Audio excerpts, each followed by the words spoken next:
నడుస్తున్నాయి. దుర్మార్గ రాజకీయాలలో ప్రజలు ఏమనుకుంటున్నారంటే అంటే కాలం అదే సార్ వచ్చిందాకా ఆగుతారు, ఓటు వచ్చిందాకా ప్రజలకు ఆగుతారు. అర్థమవుతుంది వాళ్ళు ఏ పార్టీలో ఉన్న అదే. విషయం ప్రజలకు పూర్తిగా తెలుసు. ఇందాక మీరు అన్న సామెత నిజానికి కాలంబు వచ్చినప్పుడు కాటేయాల్సిందే, కాలం వచ్చినప్పుడు కాటేయాలంటే ప్రజలు వేస్తున్నారు, కనిపిస్తోంది. కొంత గ్రామ పంచాయతీ ఎన్నికల్లో కూడా కొంత కనిపించింది.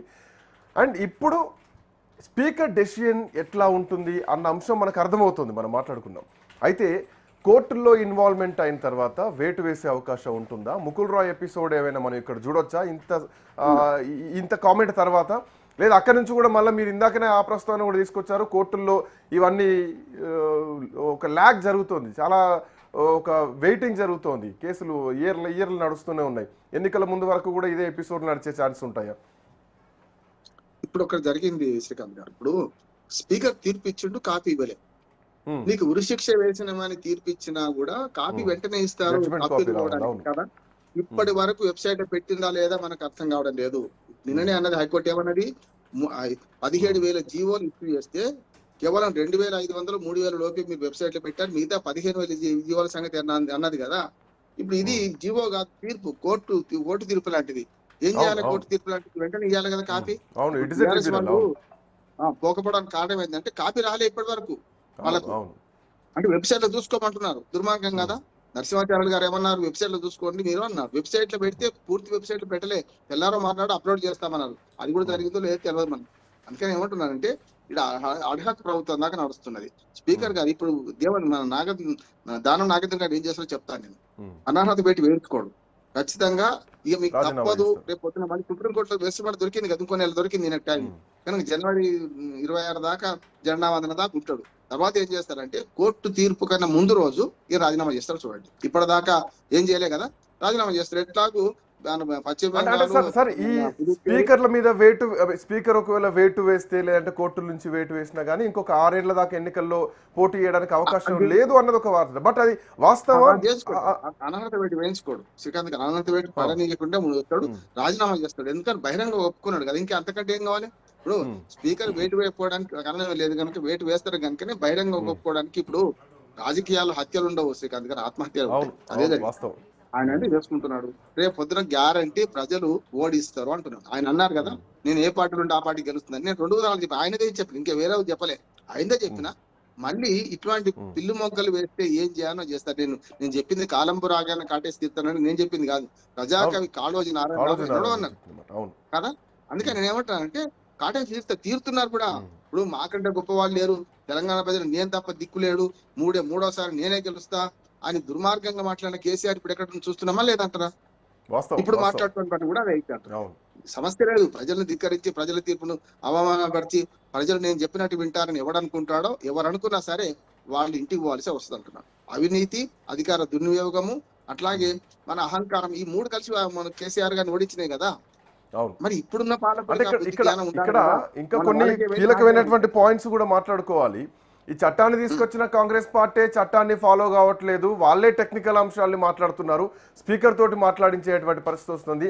నిండు అసెంబ్లీలో అసలు ఉప ఎన్నికలే రావు, వచ్చేటువంటి అవకాశమే లేదని చెప్పేసి స్పీకర్ విచారణకు హాజరుగాక ముందుకే ముఖ్యమంత్రి ప్రకటించేటువంటి ధీమా. కానీ ఓవైపు హిమాచల్ ప్రదేశ్లో అదే పార్టీ మారిన ఎమ్మెల్యేల మీద వేటు వేస్తే ఇక్కడ పార్టీ మారలేదు, పార్టీ ఫండ్ కట్ అవుతోంది పార్టీ ఎమ్మెల్యే శాలరీలోంచి. రకరకాల కామెంట్లు వినిపిస్తున్నాయి.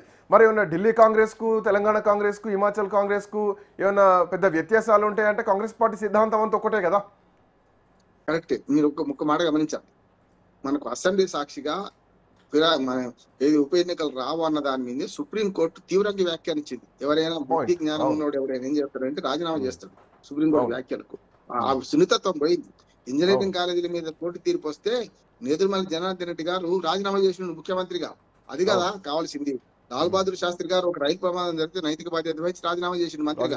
ఆ నైతిక బాధ్యతలు ఎక్కడ లేవు. అందుకని సుప్రీంకోర్టు ఏమన్నది, రేవంత్ రెడ్డి పట్ల ముఖ్యమంత్రి ఉండి స్పీకర్ ను ప్రభావితం చేసే మాటలు ఎట్లా మాట్లాడను, మా కోర్టు పరిధిలో ఉంది కదా, నువ్వు ఎట్లా మాట్లాడినామని అభిశంసించింది కదా. ఇప్పటికైనా చాలా వాటిల్లో మీరు అట్లా తప్పు చేస్తున్నా చేయకండి మందలిచ్చింది కదా.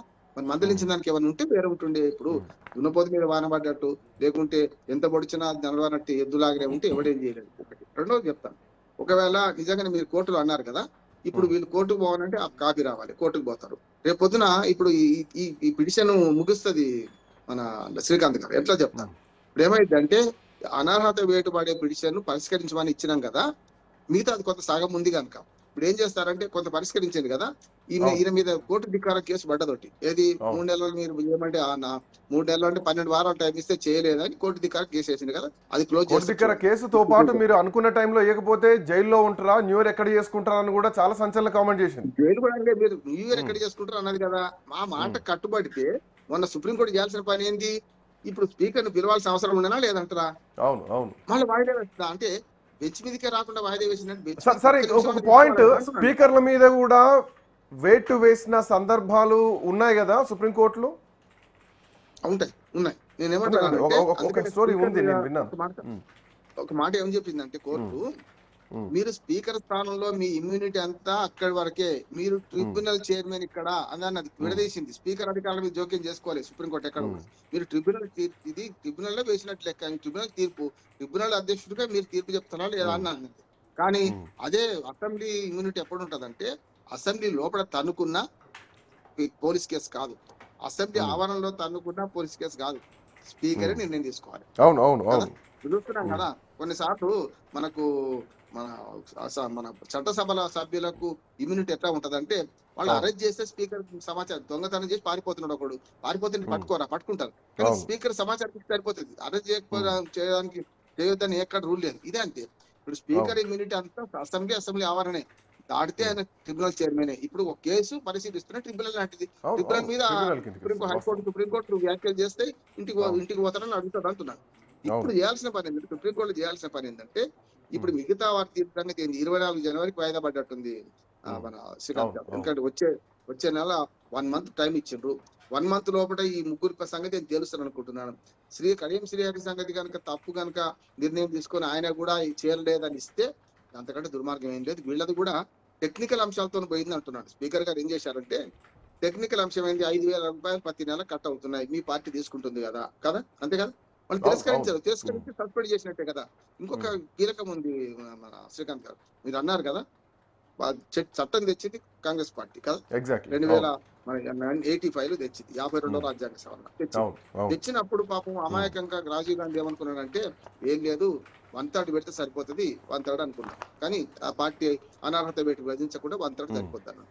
అంతకంటే ఆయారాములు గాయారాములు పెరిగి 2/3 కాదు మొత్తం పార్టీ విలీనం అయితే ఏం చేయాలి అనుకున్నప్పుడు వాజ్పేయి గారి హయాంలో వాళ్ళ తర్వాత ఏది ఈ 2వ సవరణ వచ్చింది, 91వ సవరణ. దాన్ని ఏమన్నారంటే 2/3 అన్నారు. అంటే 100 మంది ఉంటే 33 మంది సరిపోతారని అప్పుడు రాజీవ్ గాంధీ అనుకున్నారు. 33 కాదు 40 మంది చేరుతున్నారు. ఏం చేయాలంటే 67 మంది చేరితే పార్టీ చీలిక అవుతుంది కానీ లేకపోతే కాదన్నారు. 67 మంది కూడా చేరుతున్నారు కదా, చూస్తున్నాం కదా మనం. ఏది 21 మంది ఎమ్మెల్యేలు ఉంటే కాంగ్రెస్ పార్టీ 13 మంది చేర్చుకున్నారు, కాంగ్రెస్ పార్టీ నుంచి 13 మంది చేర్చుకున్నారు బీఆర్ఎస్ అప్పుడు. అట్లానే 19 ఉంటే 12 మంది చేర్చుకున్నారు. బీఆర్ఎస్, మన కాంగ్రెస్, తెలుగుదేశం, ఎన్సీపీ, మనకు మన బిఎస్పీ, ఆఖరికి ఒక్క బీజేపీ కూడా తప్ప కమ్యూనిస్ట్ పార్టీ ఒకటి ఎమ్మెల్యే కలిసి ఒక్కరిని కూడా చేర్చుకున్నారు కదా ఆనాడు జరిగింది. అదే పార్టీ ఫిరాయింపులు తప్పే, కానీ వీళ్ళు ఏం చేశారంటే మనకేమో శంకర్లో వస్తే తీర్థం చేసుకున్నారు. ఏది ఆనాడు బీఆర్ఎస్. వీళ్ళు కూడా 10 మంది మరిగేదాకా వీళ్ళు కేసు వేయకపోతే ఇంకా 16 మంది పోతున్నారు అంటున్నాను కదా. ఖచ్చితంగా అదే జరుగు. ఆల్రెడీ అన్నారు కదా, ఒక గేట్ ఎత్తితేనే ఇంతమంది వచ్చారు, పూర్తి గేట్లు ఎత్తితే పార్టీ ఖాళీ అయితే 4 మిగులుతారు అనిపిస్తుంది. కానీ ఇక్కడ పాయింట్ ఏంటంటే రామారావు గారి పాయింట్ ఏంటంటే